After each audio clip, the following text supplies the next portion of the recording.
За сайн байцгаана уу. Ирмэн Travel компани 4 хотын аяллыг та бүхэндээ танилцуулж байна. Ирээн, Жинин, Даатун, Хөх хот гэх.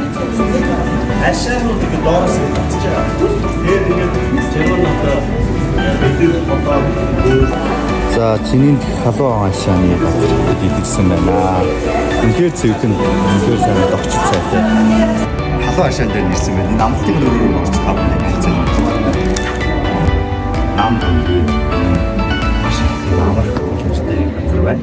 Тэгээд энэ нь болохоор одоо яг бид нэр 3 дахь хүртний ирсэн байна. Энэхийн жигүүрт нь хоолны газар байгаа.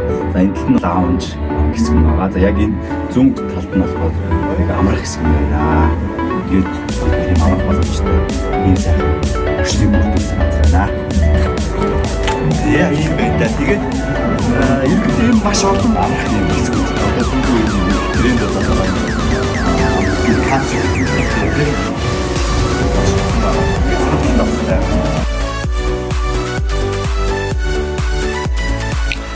За халуун аршааных нь хоолных нь газар нь маш тийм тав тухтай, тэгээд цэвэрхэн хоол нь маш их амттай гой юм жимснүүдийг бас ингээд тавьсан байсан. Бүхэл төрлийн жимс, бүх төрлийн одоо хоол. Ерөнхийдөө Аз төрлийн хоолтой байсан. За энэ хотдог байна. За ингээд энэ бол хооллоор бол үнэхээр маш сайн байсан. Буфет хоолтой болохоор өглөө орой буфет хоолтой болохоор манай аялагчд маань маш их таалагдсан байгаа. Тэгээд хоолны хувьд бол мах ихтэй, үнэхээр үйлчлэгээ сайтай тийм хоолны газар байсан. Бизнес шингэж игдсэн байна. За бид нар маргааш нь Жинин хотоос хөдлөө Даатун хотод ирсэн. Даатун хотын Фанта парк дээр нь ирж одоо биднийг ийм сайхан хүлээж авсан. Бүх аялагчдыг маань одоо цагаан хадаг дэлгэж одоо ийм сайхнаар хүлээж удирдлагууд нь хүлээж авсан. Энэхүү Фанта парк нь болохоор дэлхийд одоо 13-т байдаг. Энэ маш одоо том парк байлээ. Үзэж харах юм маш их. Одоо бид нар бол дэлхийн тоглоомууд дээр бас одоо суугаад нэлээд ялгууруулаад авсан. Тэгэхээр том парк байлээ. Хамгийн одоо гол үзэр бол энэ одоо 5D театр.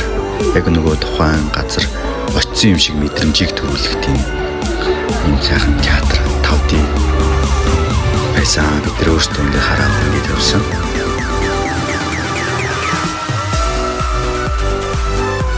За аяллаа 3 дахь өдөр нь болохоор миний авто дээр очсон. Энэ бүрхэн амьтдуудыг эхлээд харсан. Маш олон төрлийн амьтад байдаг. Нэлээд амьтны үрэлэн дээр нь.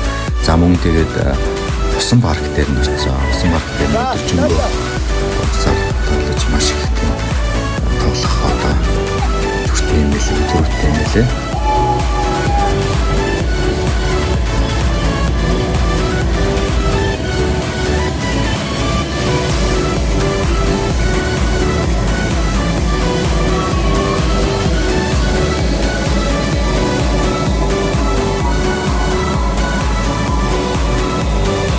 Ингээд бид нар дараа өдөр нь Хөх хот руу явсан. Хөх хотын аялал маань эхэлсэн. Хөх хотод болохоор эрүүл мэндийн багц одоо шинжилгээ боломжтой байдаг аялагчд маань. Өвөр Монголын ангаах ухааны их сургуулийн хараа 2 дугаар эмнэлэг дээр одоо шинжилгээ өгж бие үзүүлэх боломжтой байдаг. Ингээд манай аяллыг сонгон үргэлжлүүлж байгаа та бүхэндээ маш их баярлалаа.